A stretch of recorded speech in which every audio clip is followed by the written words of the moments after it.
My dear students, Dr. James Taylor Kent രചിച്ച lectures on homeopathic മെറ്റീരിയ മെഡിയ എന്ന പുസ്തകത്തെ ആധാരമാക്കിയുള്ള ഈ പ്രോഗ്രാമിലേക്ക് നിങ്ങൾക്കേവർക്കും വീണ്ടും സ്വാഗതം. നമ്മൾ ഈ യൂട്യൂബ് പരമ്പരയുടെ 131 എപ്പിസോഡിൽ പൾസാറ്റില എന്ന അധ്യായത്തിൻ്റെ 7ാമത്തേതും അവസാനത്തേതുമായിട്ടുള്ള ഭാഗമാണ് പരിഗണിക്കുന്നത്. പൾസാറ്റിലേക്ക് വളരെ പ്രധാനപ്പെട്ട, ചിലപ്പോഴൊക്കെ രോഗിയുടെ, ഗർഭിണിയുടെ ജീവനെ തന്നെ രക്ഷിക്കുന്ന ചില പ്രയോഗങ്ങളുണ്ട്. ആ പ്രയോഗങ്ങളെക്കുറിച്ചും മറ്റുമൊക്കെ ഈ ഭാഗത്ത് കെൻ്റ് വിശദീകരിക്കുന്നുണ്ട്. നമുക്കതിലേക്ക് വിശദമായിട്ട് നമുക്ക് ശ്രമിക്കാം. Pulsatilla overcomes the tendency to miscarriage, false conception, moles, etc., and stops the growth of fibroids. Other symptoms agreeing. പൾസാറ്റിലെ കാര്യത്തിൽ ഏറ്റവും അവസാനം പറയുന്ന ആ കാര്യം ഓർക്കണം. അതർ സിംറ്റംസ് എഗ്രീയിങ്, അതായത് രോഗിയുടെ ജനറാലിറ്റി യോജിക്കുകയാണെങ്കിൽ എന്താണ്, it overcomes a tendency to miscarriage. ഗർഭം അലസിപ്പോകാനുള്ളൊരു പ്രവണതയെ ഇത് മറികടക്കും. അതിനെ മറികടന്ന് ഗർഭത്തിൻ്റെ പൂർണ്ണ വളർച്ച ഉറപ്പാക്കുകയും സുഖകരമായ പ്രസവം, ആരോഗ്യകരമായ പ്രസവം ഉറപ്പാക്കുകയും ചെയ്യും. പിന്നെ ഫോൾസ് കൺസെപ്ഷൻ, കപടഗർഭം, അതിനെ ഒഴിവാക്കും. ഒത്തിരി സ്ത്രീകളെ ബുദ്ധിമുട്ടിക്കുന്നൊരു കാര്യമാണത്. മോൾസ്, ഫൈബ്രോയിഡ്സിൻ്റെ വളർച്ച അതിന് നിർത്തും. അതും സ്ത്രീകളെ ഒരുപാട് പ്രയാസപ്പെടുത്തുന്ന ഒരു കാര്യമാണ് fibroids. In pregnancy and during confinement many symptoms call for Pulsatilla. ഗർഭകാലത്ത് എപ്പോഴും പ്രയോഗം വരുന്നൊരു ഔഷധമാണ് പൾസാറ്റില. ഒത്തിരി സ്ത്രീകളുടെ പ്രശ്നങ്ങളിൽ നിന്ന് സുഖപ്പെടുത്തിയിട്ടുണ്ട്. എൻ്റെ ചില നിരീക്ഷണത്തിൽ ഈ ഗർഭകാലത്ത് സ്ത്രീകളുടെ ഒരു കോൺസ്റ്റിറ്റ്യൂഷനിൽ തന്നെ ഒരു മാറ്റം ചിലപ്പോൾ കണ്ടിട്ടുണ്ട്. മറ്റൊരു തരത്തിലുള്ള കോൺസ്റ്റിറ്റ്യൂഷൻ. ഇപ്പോൾ കൃത്യമായിട്ട് പറഞ്ഞു കഴിഞ്ഞാൽ, എനിക്കറിയാവുന്നൊരു സ്ത്രീ, നക്സോമിക്കാരുടെ കോൺസ്റ്റിറ്റ്യൂഷനായിരുന്നു ആ സ്ത്രീയുടെ. അവരുടെ ഗർഭകാലത്തെ ചില പ്രശ്നങ്ങൾ ഡീൽ ചെയ്യേണ്ടി വന്നു കഴിഞ്ഞപ്പോൾ അത് പൾസാറ്റിലായിരുന്നു. എൻ്റെ ഒരു സുഹൃത്ത് ഡോക്ടർ ഷേണായി പൾസാറ്റിൽ കൊടുത്ത് അവരെ ഹീൽ ചെയ്യുകയും ചെയ്തു, പ്രസവം ഭംഗിയായിട്ട് കൊടുത്തു. അങ്ങനെ ആ കോൺസ്റ്റിറ്റ്യൂഷനിൽ തന്നെ ഒരു മാറ്റം, അത് എത്രത്തോളം ശരിയാകുന്നില്ല, എൻ്റെ ഒരു വ്യക്തിപരമായ നിരീക്ഷണമാണ്. അങ്ങനെ ചില കേസുകൾ കണ്ടിട്ടുണ്ട്. അപ്പോൾ ഗർഭകാലം വരുമ്പോൾ പൾസാറ്റിലേക്കൊരു കൂടുതൽ ഫ്രീക്വൻ്റ് ആയിട്ടുള്ളൊരു പ്രയോഗം വരാറുണ്ട്. Most often call for when the patient is not irritable and the pains are very feeble, lasting for several days and doing nothing, irregular, flitting, changeable pains, now up the back, now down the limbs, a prolonged first stage of prolonged preparatory symptoms. ഗർഭിണി irritability ഇല്ല. Irritability എന്ന് വെച്ചാൽ ഒരു അസ്വസ്ഥത എന്നുള്ള അർത്ഥമല്ല, ഒരു vital action നടക്കുന്നില്ല. അവർ excite ചെയ്യാൻ, ഒരു പ്രസവത്തെ സാധ്യമാക്കും വിധം അവരുടെ ഓർഗൻസിനെ ഒന്ന് എക്സൈറ്റ് ചെയ്യാൻ പറ്റാത്തൊരവസ്ഥ, അതില്ലാത്തൊരു തണുപ്പം മട്ട്. വേദനകൾ വളരെ ചെറുതാണ്, അത് ദിവസങ്ങളോളം തുടർന്ന് നിൽക്കുന്നു, ഒന്നും സംഭവിക്കുന്നില്ല. വേദന വർദ്ധിച്ചു വരിക, അത് സംഭവിക്കുന്നില്ല, വെറുതെ നിൽക്കുന്നു. അത് ചേഞ്ചബിൾ, അങ്ങോട്ടും ഇങ്ങോട്ടും മാറുന്ന വേദന, ചിലപ്പോൾ പിൻഭാഗത്ത് വേദന, മുതുകിൽ വേദന, ചിലപ്പോൾ കാലിൽ വേദന. ഈ പ്രിപ്പറേറ്ററി സിംപ്റ്റംസ്, അതിൻ്റെ പ്രാഥമിക ലക്ഷണങ്ങളിങ്ങനെ നീണ്ടു പോകുന്നൊരവസ്ഥ, അതിനെ ഷോട്ട് ഡൗൺ ചെയ്തിട്ട് ഒരു കൾമിനേഷനിലേക്ക് എത്തിക്കാൻ പൾസാറ്റിൽ സഹായിക്കും. ഇനി അവിടെ കമ്പാരിസൺ പറയുകയാണ്, Chamomilla is more suitable if the woman is extremely irritable. നേരെ തിരിച്ച് ഗർഭിണി വല്ലാതെ ഇറിറ്റബിൾ ആണെങ്കിൽ, നമ്മൾ പ്രസവാട്ടിൻ്റെയൊക്കെ അവിടെ പോകുമ്പോൾ കാണാം ചിലർ ഇങ്ങനെ വളരെ അസ്വസ്ഥമായിട്ടിരിക്കുന്നത്, വല്ലാതെ ദേഷ്യപ്പെടും, ചിലർ ഒച്ച ഉണ്ടാക്കും, ഒച്ചത്തിൽ കരയും, അങ്ങനത്തെ ഒരവസ്ഥ. അങ്ങനത്തെ അവസ്ഥയിൽ കമോമില്ല ഉപകരിക്കും. നമ്മൾ നേരത്തെ കുട്ടികളുടെ കാര്യത്തിൽ പറഞ്ഞിട്ടുണ്ട്, ചെവിവേദന, പല്ലുവേദന അങ്ങനെയൊക്കെ വന്ന് കരയുന്ന കുട്ടികളുടെ നേച്ചർ, അത് തന്നെ ഗർഭിണികളുടെ കാര്യത്തിലും വരാം, കമോമിലയും പൾസാറ്റിലയും. But in a mild gentle mental states, when the pains are irregular, the os dilated and the contractions have let up, the pains too short, pulsatile will terminate that labor in a short time. പക്ഷേ വളരെ ജെൻറ്റിലായിട്ടുള്ള മൈൽഡായിട്ടുള്ള അവസ്ഥയിൽ ഗർഭാശയ നാളി dilate ചെയ്തിരിക്കുകയാണ്, അതിൻ്റെ ഒരു പൾസേറ്ററി motion ഇല്ല. അങ്ങനെ വരാൻ നേരത്ത് ഒരു ഡോസ് പൾസാറ്റില കൊണ്ട് ആ ഒരവസ്ഥയെ ടെർമിനേറ്റ് ചെയ്ത് വളരെ വേഗം പ്രസവത്തിലേക്ക് സ്ത്രീയെ കൊണ്ടുവരും. The next pain after the dose will be A good one. ഈ ഒരു ഡോസ് കൊടുത്ത ശേഷം പിന്നെ വരുന്ന വേദന നല്ല വേദനയായിരിക്കും, അതോടുകൂടി പ്രസവം നടന്നിരിക്കും. You very often see in these cases that the outside parts are relaxed and the condition are such that everything ought to go on well, but there is inaction. അപ്പോൾ രോഗിയുടെ പുറമേയുള്ള ഭാഗങ്ങളൊക്കെ റിലാക്സ്ഡ് കണ്ടീഷനാണ്, കാര്യങ്ങളെല്ലാം ഭംഗിയായിട്ട് പോകുമെന്ന് വിചാരിക്കും, പക്ഷേ ഒന്നും നടക്കുന്നില്ല. For weak pains Pulsatilla stands high.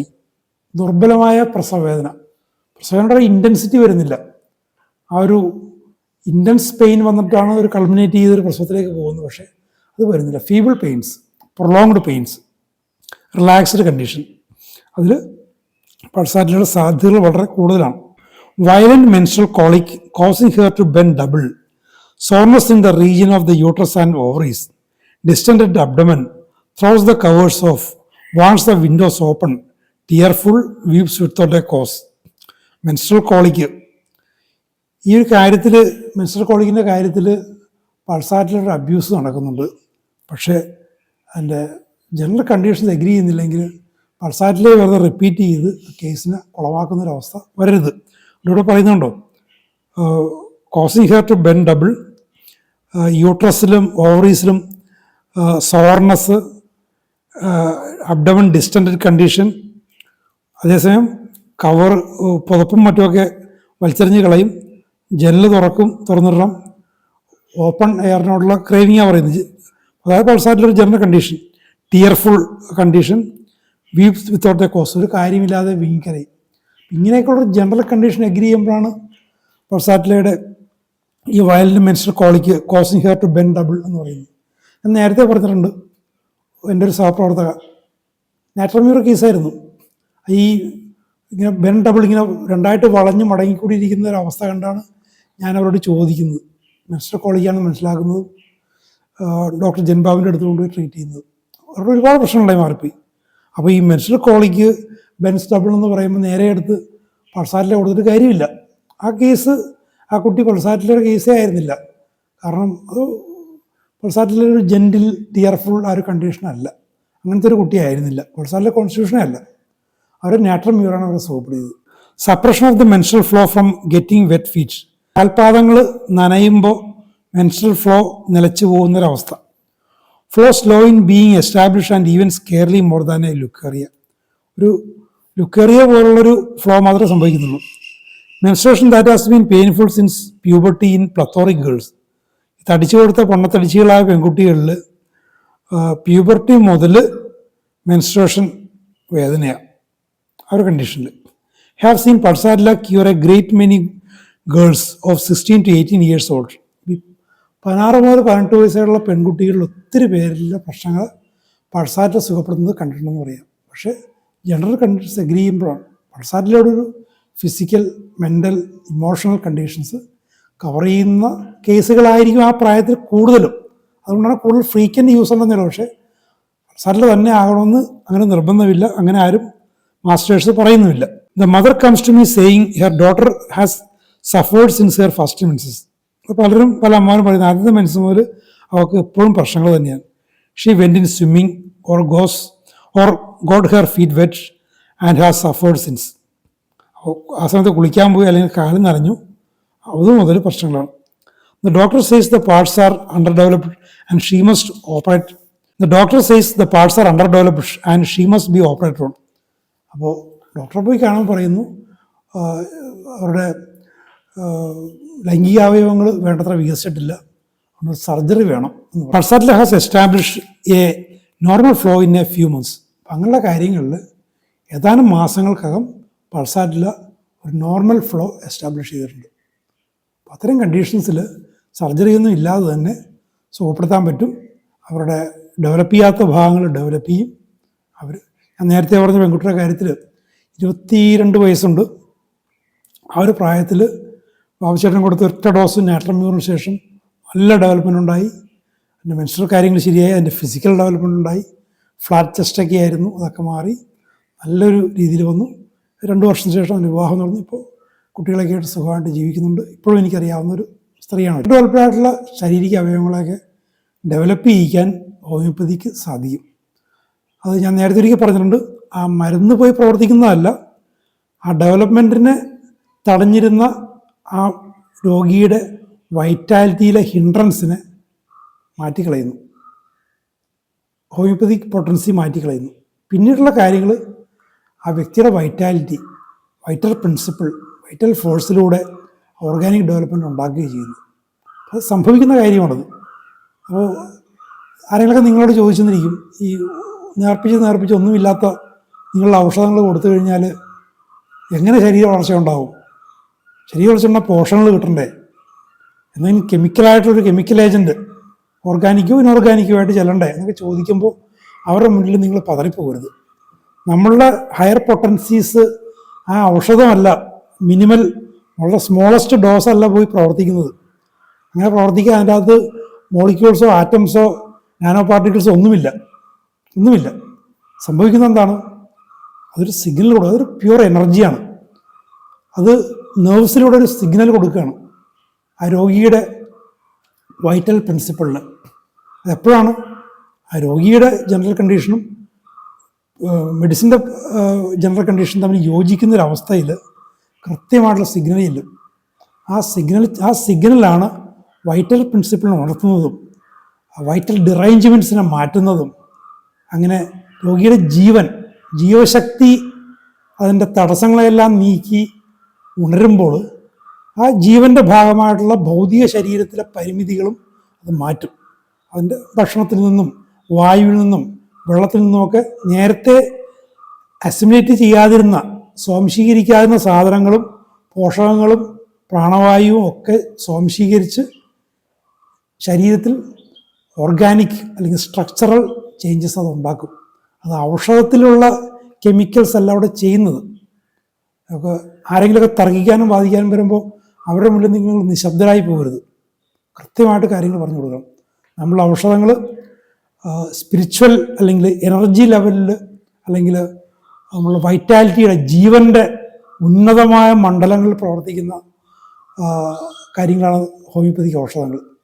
അത് മോളിക്യൂൾസിൻ്റെയോ കെമിക്കൽ കോമ്പൗണ്ട്സിൻ്റെയോ ഒക്കെ തലത്തിൽ ചിന്തിക്കുന്നവരുമായിട്ട് നമ്മൾ വാദപ്രതിവാദത്തിന് പോകുമ്പോൾ വ്യക്തമായ ഫിലോസഫിക്കൽ അല്ലെങ്കിൽ ഹോമിയോപ്പതിക് ഫണ്ടമെൻ്റൽ പ്രിൻസിപ്പിൾസിനെ കുറിച്ചുള്ള കൃത്യമായിട്ടുള്ള ധാരണ ഉണ്ടായിരിക്കണം. അങ്ങനെയാണെങ്കിൽ നമുക്ക് കൃത്യമായിട്ട് മറുപടി കൊടുക്കാൻ പറ്റും. ഇവിടെയൊക്കെ സംഭവിക്കുന്നതാണ്. പൾസാറ്റിലൊരു ഡോസ് 200 അല്ലെങ്കിൽ ആവശ്യം അന്ന് കൊടുത്ത നാട്രമ്യൂർ 200ൻ്റെ ഒരു ഡോസല്ല 4 ഗ്ലോബ്യൂൾസാണ് കൊടുത്തത്. അതല്ല ആ കുട്ടിയിൽ ഡെവലപ്മെൻറ്റ് ഉണ്ടാക്കി ഒരു പൂർണ്ണ വളർച്ചയുള്ള സ്ത്രീയാക്കി മാറ്റിയത്. ഇന്നിപ്പോൾ ആരോഗ്യവതിയൊരു അമ്മയാക്കി മാറ്റിയത് ആ 4 ഗ്ലോബ്യൂൾസ് അല്ല. ആ 4 ഗ്ലോബ്യൂൾസിലൂടെ പ്രവർത്തിച്ച ഹീലിംഗ് പ്രിൻസിപ്പിൾ, അതാ വ്യക്തിയുടെ, ആ പെൺകുട്ടിയുടെ വൈറ്റൽ പ്രിൻസിപ്പിളിനെ ഉണർത്തുകയും അതിനുണ്ടായിരുന്ന ഹിൻഡ്രൻസസ്, അതിനുണ്ടായിരുന്ന ഒരു ഡിറേഞ്ച്ഡ് കണ്ടീഷനെ മാറ്റുകയും ബാക്കി കാര്യങ്ങൾ ആ ജീവൻ അതിൻ്റെ സ്വാഭാവിക പ്രക്രിയയായിട്ട് ചെയ്തുകൊള്ളും. അതാണ് സംഭവിക്കുന്നത്. Now I will give you a contrast in another remedy. Scrawny girls who are sensitive to cold have also taken a bath at the time of the first menses should appear or have got the feet wet and the flow is partially suppressed or has come on with an inflammation, a state of underdevelopment is established, a stenosis, horrible menstrual colic, bearing down pains as if everything would escape into the world, doubling the patient up, ameliorated by heat and aggravated by cold. Calcarea fos is the remedy. കൽക്കേറിയ ഫോസിനെ കുറിച്ച് പറയുന്നതാണ് ഈ നീണ്ട വാചകം. അതെന്താണ്? സ്ക്രോണി girls, ശോഷിച്ച സ്ത്രീകൾ. ഞാൻ നേരത്തെ പറഞ്ഞ പോലുള്ളൊരു സ്ത്രീ, നാട്രമ്യൂർ കൊണ്ട് സുഖപ്പെടുന്ന പറഞ്ഞ സ്ത്രീ, തണുപ്പിനോട് സെൻസിറ്റീവാണ്, കൽക്കേറിയ ഫോസിൻ്റെ ഒരു ലക്ഷണം. And also have taken a bath at the time of first men's should appear. ആദ്യത്തെ ആർത്തവം വരാൻ ഇങ്ങനെ വരാൻ പോകുന്നൊരവസ്ഥയിൽ ഒന്ന് കുളിച്ചു, അല്ലെങ്കിൽ കാലൊന്ന് തണുത്തു, കാലിൽ തണുപ്പടിച്ചു, അല്ലെങ്കിൽ കാലിൽ വെള്ളം വന്നു, and the flow is partially suppressed. ആ ഒരു അവസ്ഥയിൽ ആദ്യത്തെ മെൻസ്ട്രൽ ഫ്ലോ ഭാഗികമായിട്ട് തടസ്സപ്പെട്ടു. അല്ലെങ്കിൽ എങ്ങനെയാ, ഒരു ഇൻഫ്ലമേഷനോടുകൂടി, അല്ലെങ്കിൽ എങ്ങനെയാ, ഒരു ഇൻഫ്ലമേഷൻ വന്നു, ഒരു വീക്കം വന്നു. അങ്ങനെ വരുമ്പോൾ ഒരു അണ്ടർ ഡെവലപ്മെൻറ്റ് കണ്ടീഷൻ, വേണ്ടത്ര വികാസമില്ലാത്ത ഒരവസ്ഥ എസ്റ്റാബ്ലിഷ് ചെയ്യപ്പെട്ടു. ആ വ്യക്തിയിൽ എസ്റ്റാബ്ലിഷ് ചെയ്യപ്പെട്ടു. സ്റ്റെനോസിസ്, എങ്ങനെയാ, നാളികൾ ചുരുങ്ങിപ്പോകുന്നൊരവസ്ഥ, അണ്ടനാളി ചുരുങ്ങിപ്പോകുന്നൊരവസ്ഥയാകാം, അങ്ങനെ എന്തെങ്കിലും നാളികൾ ചുരുങ്ങിപ്പോകുന്ന അവസ്ഥ. അപ്പോൾ മെൻസ്ട്രൽ കോളിക്ക് വന്നു, ഹൊറിബിൾ മെൻസ്ട്രൽ കോളിക്ക് വന്നു, ബിയറിംഗ് ഡൗൺ പെയിൻസ് വന്നു, എല്ലാം നേരത്തെ പറഞ്ഞ പോലെ ആന്തരാവയവങ്ങളൊക്കെ പുറത്തേക്ക് തള്ളിപ്പോകുന്നുള്ള വേദന വന്നു. അങ്ങനെ ചൂടുകൊണ്ട് അമീലറേഷൻ, ഇവിടെ പൾസാറ്റിലയുടെ നേരെ വിപരീതമാണ്. ചൂടുകൊണ്ട് അമീലറേഷൻ അഗ്രിവേറ്റഡ് ബൈ കോൾഡ്. അങ്ങനെ വരുമ്പോൾ എന്താ, കൽക്കേറിയ ഫോസ് ഇസ് ദ റെമഡി. ആ കണ്ടീഷനിൽ കൽക്കേറിയ ഫോസാണ് ഔഷധം. നമ്മൾ പാർഷ്യലായിട്ട് എടുത്ത്, അല്ലെങ്കിൽ കീനോട്ടിൻ്റെ ഒരു കാഴ്ചപ്പാടിൽ എടുത്തു കഴിഞ്ഞാൽ കൽക്കേറിയ ഫോസ് കൊടുക്കേണ്ടതായിരിക്കും ചിലപ്പോൾ കൊണ്ടുപോയി പൾസാറ്റിൽ കൊടുക്കുന്നത്, പൾസാറ്റിൽ കൊടുക്കുന്നതായിരിക്കും കൽക്കേറിയ ഫോസ് കൊടുക്കുന്നത്. ഈ സൂക്ഷ്മമായ വ്യത്യാസങ്ങൾ, ചൂടുകൊണ്ട് അമീലറേഷൻ, തണുപ്പുകൊണ്ട് അഗ്രവേഷൻ, ബാക്കിയൊക്കെ ഒരേപോലെ ഇരിക്കും. അപ്പോൾ അങ്ങനെ പല ഔഷധങ്ങളും വരും.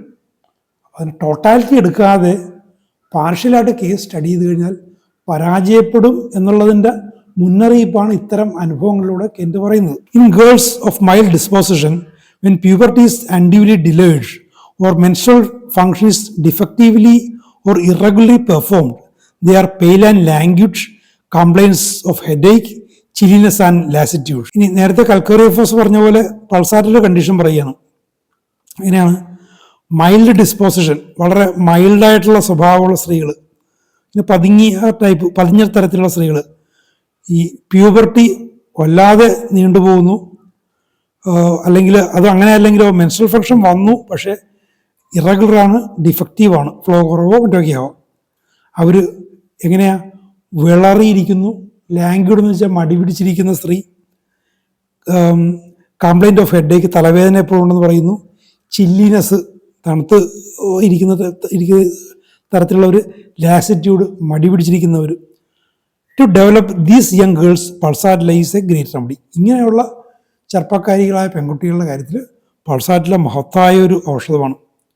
മോസ്റ്റ് ട്രബിൾസം കേസ് ഓഫ് പ്രൊലാപ്സസിൻ്റെ ഏറ്റവും കടുത്ത അവസ്ഥകൾ, ഇറ്റ് കമ്പേഴ്സ്.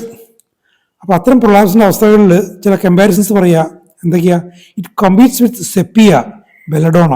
സെപ്പിയുമായിട്ടും ബെലഡോണയുമായിട്ടും പൾസാറ്റില ഈ കാര്യത്തിൽ മത്സരിക്കുന്നുണ്ട്. നാട്രമ്യൂർ വരുന്നുണ്ട്, നക്സോമിക്കയും സീക്കയിലും വരുന്നുണ്ട്. All of these are remedies with great relaxation, bearing down.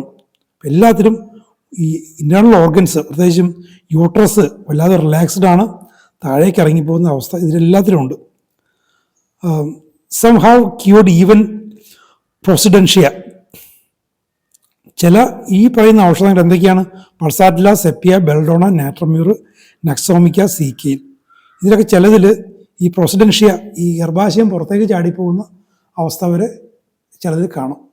അപ്പോൾ അത്തരം അവസ്ഥകളിൽ ഈ ഔഷധങ്ങൾ ഹീൽ ചെയ്യും. Pulsatilla cures many case of gonorrhoea in females. സ്ത്രീകളിലുള്ള ഗൊണേറിയയുടെ തനത് ലക്ഷണങ്ങൾ സ്ത്രീകൾ കാണിക്കില്ല, പക്ഷേ പൾസാറ്റില ക്യൂർ ചെയ്യും. പൾസാറ്റിലയിൽ എൻ്റെ ഒരു സുഹൃത്ത്, ഞാൻ നേരത്തെ ഏതെങ്കിലും കേസിൽ പറഞ്ഞിട്ടുണ്ടോയെന്ന് അറിയില്ല, ഇന്നത്തെ അബദ്ധത്തിൽ പോയി ചാടി, ആൾക്ക് ഗൊണേറിയ വന്നു. പിന്നെ ഞങ്ങൾക്ക് രണ്ടുപേരെയും ചികിത്സിക്കേണ്ട അവസ്ഥ വന്നു. അവിടെ ഈ പൾസാറ്റിലൊരു കണ്ടീഷനായിരുന്നു, ഞാൻ ആ ഔഷധം എന്താണെന്ന് എനിക്ക് അറിഞ്ഞുകൂടാ, ഗ്രീനിഷ് ഡിസ്ചാർജസ് ഉണ്ടായിരുന്നു. ആ കേസ് ഞാൻ കൂടുതലായിട്ട് എനിക്ക് അറിഞ്ഞുകൂടാ, ഏത് ഔഷധമാണ് ഹീൽ ചെയ്യുന്നത് അറിഞ്ഞുകൂടാ, പക്ഷേ ഗ്രീനിഷ് ഡിസ്ചാർജസ് ഉണ്ടായിരുന്നു. പൾസാറ്റിലയുടെ ഒരു സൂചനയാണത്. മോസ്റ്റ് ട്രബിൾസം കേസ് ഓഫ് പ്രൊലാപ്സസ്, ഈ പ്രൊലാപ്സിൻ്റെ ഏറ്റവും കടുത്ത അവസ്ഥകൾ. I think it is most commonly indicate, ഏറ്റവും കോമൺ ആയിട്ട് ഇൻഡിക്കേറ്റ് ചെയ്യുന്ന സാധനം പൾസാറ്റിലയാണെന്ന് തോന്നുന്നു. എന്ന് വെച്ചുകൊണ്ട് എല്ലാ കേസിലൊന്നും പറയാൻ പറ്റില്ല. അപ്പോൾ അടുത്ത ഒരു കേസിൻ്റെ കാര്യത്തിൽ ഞാനുമായിട്ട് എൻ്റെ സുഹൃത്ത് ഡോക്ടർ ചർച്ച ചെയ്തു. വല്ലാത്ത ട്രബിൾസും കണ്ടീഷനാണ്. പൾസാറ്റിലെ കുറിച്ചാണ് ആൾ പറഞ്ഞു വന്നത്. അപ്പോൾ എനിക്ക് ഈ പേഷ്യൻ്റ് അറിയാവുന്നതുകൊണ്ട് ഞാൻ പറഞ്ഞു, പോയി ഒരു കാരണവശാലും പൾസാറ്റില എല്ലാവരും വേറൊരു പൾസാറ്റിലെ അല്ല. പിന്നീട് അവരെ നക്സമിക്ക കൊണ്ടാണ് ഹീൽ ചെയ്യുന്നത്. A striking feature is when the menstrual flow is present there is milk in breast. ഇനി മറ്റൊന്ന്, മെൻസ്ട്രൽ ഫ്ലോ ഉള്ളപ്പോൾ ബ്രസ്റ്റിൽ പാലുണ്ടാവും പ്രസവിക്കാത്ത സ്ത്രീകളിൽ. In girls at puberty milk in the breast a premature establishment of milk. പ്യൂബർട്ടിയുടെ സമയത്ത് ബ്രസ്റ്റിൽ പാല് വരുന്നു. ഒരുപാട് പേരെ ആശങ്കപ്പെടുത്തുന്ന ഒരു അവസ്ഥയാണത്. അത് premature establishment. In non pregnant woman milk in the breast. ഗർഭിണിയല്ലാത്തവരിൽ ബ്രസ്റ്റിൽ പാല് വരുന്നു. ഇത് പൾസാറ്റിലുണ്ട്. ഇവിടെ 2 കമ്പാരിസൺ കൂടി പറയുന്നുണ്ട്.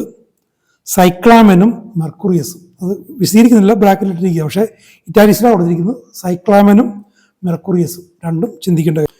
ഇൻ കർവേച്ചർ ഓഫ് സ്പൈൻ പൾസാറ്റിലേക്ക് ഈസ് ഓഫ് ഗ്രേറ്റ് വാല്യൂ. നട്ടെല്ലിൻ്റെ വളവിൽ പൾസാറ്റിലേക്ക് വളരെയധികം ഉപയോഗമുണ്ട്. Pains in the back, lumbar and sacral regions, wandering pains, spinal rotation after sexual exercise.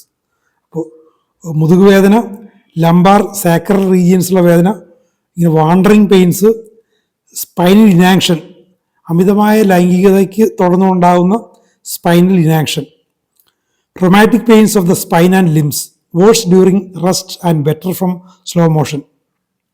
സ്പൈനലും ലിംസിലും റൊമാറ്റിക് പെയിൻസ്, പിന്നെ പൾസാറ്റിലെ ജനറൽ കണ്ടീഷൻ, വെറുതെ ഇരിക്കുമ്പോൾ വല്ലാതെ മോശമാകുന്നു, സാവകാശം നടക്കുമ്പോൾ കുറയുന്നു. Pain in small of back as is sprained, sensation of cold water poured on back. Small of ബാക്കിൽ സ്പ്രെയിൻ സംഭവിച്ച പോലുള്ള വേദന, തണുത്ത വെള്ളം ഒഴിക്കുന്ന പോലുള്ള ഒരു ഫീല്. ഇനി ഉറക്കത്തെക്കുറിച്ചുള്ള ഒരു ലക്ഷണം കൂടി പറഞ്ഞുകൊണ്ട് നമുക്കിത് അവസാനിപ്പിക്കാം. Sleeps on the back with hands over head. Cannot sleep on the left side as it increases the palpitation and suffocation. അപ്പോൾ നെറ്റിക്കിങ്ങനെ തലയ്ക്ക് കൈവച്ചുകൊണ്ട് ഉറങ്ങുന്നൊരവസ്ഥ. ഇടതുവശം ചേർന്ന് ഉറങ്ങാൻ പറ്റില്ല. അങ്ങനെ ചെന്ന് കഴിഞ്ഞാൽ നെഞ്ചിടിപ്പും ശ്വാസം മുട്ടലും വർദ്ധിക്കും. ഈ നെറ്റിക്ക് കൈവച്ചുകൊണ്ട് നടന്ന ഉറക്കത്തെക്കുറിച്ച് ഞാൻ ചെറുതായിരിക്കുമ്പോൾ, വളരെ ഹോമിയോപ്പതിയെക്കുറിച്ചൊക്കെ കാര്യമായിട്ട് അറിവില്ലാത്ത സമയത്ത് ഞങ്ങളുടെ നാട്ടിലൊരു അമച്വർ ഹോമിയോപ്പാത്ത് ഉണ്ടായിരുന്നു. അദ്ദേഹം ഇങ്ങനെ കുട്ടികളോടും മറ്റുമൊക്കെ ഹോമിയോപ്പതിയെക്കുറിച്ചൊക്കെ പറയും. പലതും മണ്ടത്തരമായിരുന്നു, പിന്നീടാണ് മനസ്സിലാക്കുന്നത്. അപ്പോൾ ഈ നെറ്റിക്ക് കൈവച്ച് കിടന്ന് ഉറങ്ങുന്നതിന് പൾസാറ്റില നല്ല മരുന്നാണെന്ന് പറഞ്ഞത് പൾസാറ്റിലേക്ക് എനിക്കൊന്ന് ഞാൻ ആദ്യം കേൾക്കുന്ന അപ്പോഴാണ് തോന്നുന്നു. അതുകൊണ്ട് എൻ്റെ ഒരു അടുത്ത ബന്ധു ഇതേപോലെ നെറ്റിക്ക് കൈവച്ച് കിടന്ന് ഉറങ്ങുന്ന ഒരു ശീലമുള്ള ആളുണ്ടായിരുന്നു. ഞാനും അദ്ദേഹം പൾസാറ്റിലാണെന്ന് വിചാരിച്ചിരുന്നത്. അപ്പോൾ ഇതൊക്കെ വായിച്ചു തുടങ്ങിയ സമയത്ത് അദ്ദേഹത്തിൻ്റെ കേസ് ഞാൻ വെറുതെ ഒന്ന് എടുത്തു നോക്കിയപ്പോൾ ആഴ്സാൽബായിരുന്നു. അദ്ദേഹത്തിന് പിന്നീട് പ്രശ്നം വന്നപ്പോഴേക്കും ഒരു ദിവസം ആഴ്സാൽബ് കൊണ്ട് അദ്ദേഹം സൂപ്പെടുകയും ചെയ്തു. അപ്പോൾ അങ്ങനെ കണ്ട് ഒരുപാട് തെറ്റിദ്ധാരണകളുണ്ട്. ചില ലക്ഷണങ്ങൾ ഈ കീനോട്ട് ചിന്തകളിൽ നിന്ന് വരുന്നതാണത്. അപ്പോൾ അത്തരം അവസ്ഥകളൊക്കെ മറ്റ് പല ഔഷധം കാണിക്കും. ഒരു താക്കോൽ കൊണ്ട് തന്നെ പല താഴും തുറക്കാവുന്നൊരവസ്ഥ, അത് സുരക്ഷിതമായൊരവസ്ഥ അല്ലല്ലോ. അപ്പോൾ അങ്ങനെ ഹോമിയോപ്പതിയിലും അങ്ങനെ ഇല്ല. Totality of symptoms general conditions agree ചെയ്യുക. പാർഷ്യലായിട്ടുള്ള അല്ലെങ്കിൽ ഒരൊറ്റ സ്ട്രൈക്കിംഗ് സിംറ്റം കൊണ്ട് സുഖപ്പെടുന്നത് വളരെ എക്സെപ്ഷണൽ കേസുകളിൽ മാത്രമേ ഉള്ളൂ. അല്ലാത്ത സമയങ്ങളിലെല്ലാം totality is the only rule in homoeopathy. ഇതോടുകൂടി പൾസാറ്റിൽ എന്നുള്ള അധ്യായം അവസാനിക്കുകയാണ്. ഒരുപാട് വിലപ്പെട്ട വിവരങ്ങൾ നമുക്കിതിലൂടെ ലഭിച്ചു. നമുക്ക് അടുത്ത എപ്പിസോഡിൽ നമുക്ക് അലിയസപ്പയെക്കുറിച്ച് നമുക്ക് പഠിക്കാം. പൾസാറ്റിലെ പോലെ തന്നെ ധാരാളം വ്യാപകമായൊരു ഉപയോഗം വരുന്ന ഔഷധമാണ് അലിയസപ്പ.